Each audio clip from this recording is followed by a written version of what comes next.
Hello दोस्तों, आइए इस साइंस की मोस्ट इम्पॉर्टेंट सीरीज में आपका स्वागत है। आइए हम साइंस के बेहतरीन क्वेश्चनों के बारे में डिटेल से समझते हैं जो कोई भी वनडे एग्जाम हो, विशेषकर रेलवे में क्वेश्चन बार बार हमको देखने को मिलते हैं। तो आइए इन क्वेश्चनों को हम एक अच्छे तरीके से ख़त्म कर कर अपना मजबूत पकड़ बनाते हैं। तो ये क्वेश्चन दिखाई पड़ रहे हैं आपको जैसा कि बोर्ड पर।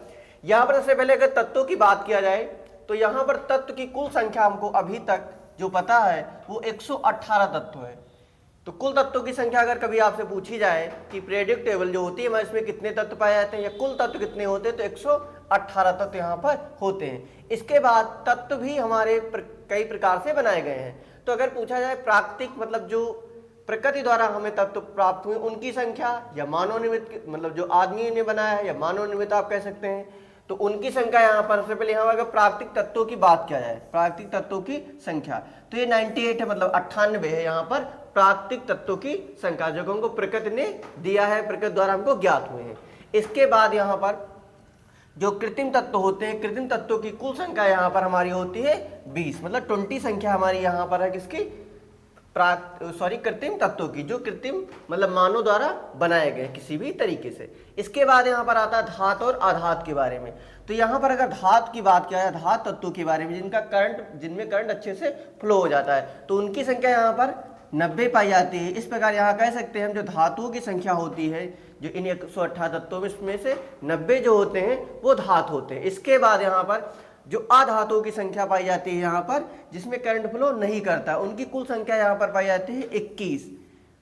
तो यहाँ पर 21 संख्या पाई जाती है अधातु जिसमें करंट नहीं जाता। इसके बाद उपधातुओं की संख्या अगर यहाँ पर पूछी जाए, उपधातु कितने होते हैं, उपधातु होते हैं जिनमें करंट अच्छे से फ्लो नहीं करता या ना के बराबर करता है, तो इनकी यहाँ पर कुल संख्या हमारी पाई जाती है 7। ये 7 होते हैं हमारे उपधातु। इसके बाद जो अगला क्वेश्चन बहुत ज्यादा पूछा जाता है, रिपीटेड होता है, रेलवे कई बार रिपीट कर चुका है कि यहाँ पर जो प्रथम कृत्रिम तत्व है ये यहाँ पर क्या है, पोलेनियम है, मतलब PO पोलेनियम जो है प्रथम कृत्रिम तत्व, जो मानव ने सर्वप्रथम तत्व बनाया है वो पोलेनियम है। इसके बाद यहाँ पर एक अगला क्वेश्चन पूछा जाता है बहुत ज्यादा कि एकमात्र द्रव धातु क्या है। मतलब वैसे तो सारी धातुएं ठोस अवस्था में पाई जाती है, लेकिन जो पारा होती है हमारी, ये पारा एकमात्र ऐसी धातु है जो द्रव अवस्था में पाई जाती है, मतलब Hg। यहां तक आप क्लियर होंगे। इसके बाद यहां पर आपसे पूछा जाता है कि हल्का तत्व, वैसे पीरियोडिक टेबल का पहला अगर तत्व पूछा जाए तो हाइड्रोजन, हाइड्रोजन एक प्रकार की गैस है। तो यहाँ पर सबसे अगर हल्का तत्व की बात किया जाए, सबसे हल्का तत्व तो यहाँ पर ये होता है हाइड्रोजन। हाइड्रोजन हमारा सबसे हल्का तत्व है। इसके बाद सबसे हल्की गैस की अगर बात किया जाए तो सबसे हल्की गैस हमारी यहाँ पर होती है हीलियम। जो हीलियम होती है ये सबसे हल्की गैस होती है। अब तक जितनी गैसें खोजी गई हैं उनमें सबसे हल्की गैस हीलियम होती है। इसके बाद सबसे भारी धातु, सबसे भारी धातु की अगर बात किया जाए तो इसमें पाया जाता है ओसियम।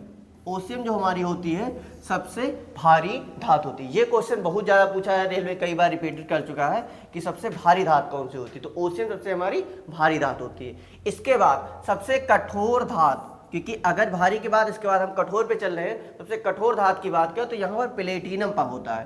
प्लेटिनम जो होता है सबसे कठोर धातु होता है। इसके बाद जब कठोर की बात आई तो इसके बाद नरम को बात किया जाए, सबसे मुलायम धातु की बात या सबसे नर्म धातु जो चाकू से आसानी से काटी जा सके, तो यहाँ पर चाकू से आसानी से काटी जाने वाली धातु की अगर हम बात करेंगे तो यहाँ पर सोडियम जो धातु होती है ये चाकू से काटी जाने वाली सबसे मतलब मुलायम धातु होती है, मतलब नर्म धातु होती है, आसानी से हम काट सकते हैं इसको। इसके बाद सबसे हल्की धातु की अगर बात किया जाए, सबसे हल्की धातु की तो ये होती है लिथियम। लिथियम जो धातु होती है सबसे हल्की धातु होती है। जितनी भी इलेक्ट्रिक बाइकें आती हैं उन सब में लिथियम धातु का ही प्रयोग किया जाता है, मतलब लिथियम बैटरी बनाने में।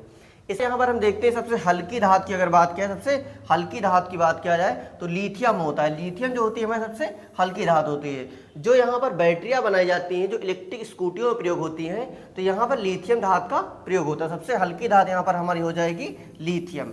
इसके बाद सबसे विषैला तत्व, जो अब तक सबसे विषैला तत्व हमको ज्ञात है, यहाँ पर सबसे विषैला जो तत्व होता है ये होता है प्लेटोनियम, मतलब PU सबसे हमारा यहाँ पर विषैला तत्व होता है। इसके बाद जो लास्ट क्वेश्चन है यहाँ पर सबसे भारी गैस, इससे पहले हमने सबसे हल्की गैस की बात की थी, तो सबसे हल्की गैस यहाँ पर हमारी हीलियम थी। लेकिन अगर सबसे भारी गैस की बात किया जाए, सबसे भारी गैस यहाँ पर हमारी है रेडान। ये थे हमारे यहाँ के कुछ अच्छे क्वेश्चन। ऐसे ही अच्छे क्वेश्चनों के लिए हमसे जुड़ते रहिए। आशा है कि आपको ये सारे क्वेश्चन अच्छे से समझ में आए।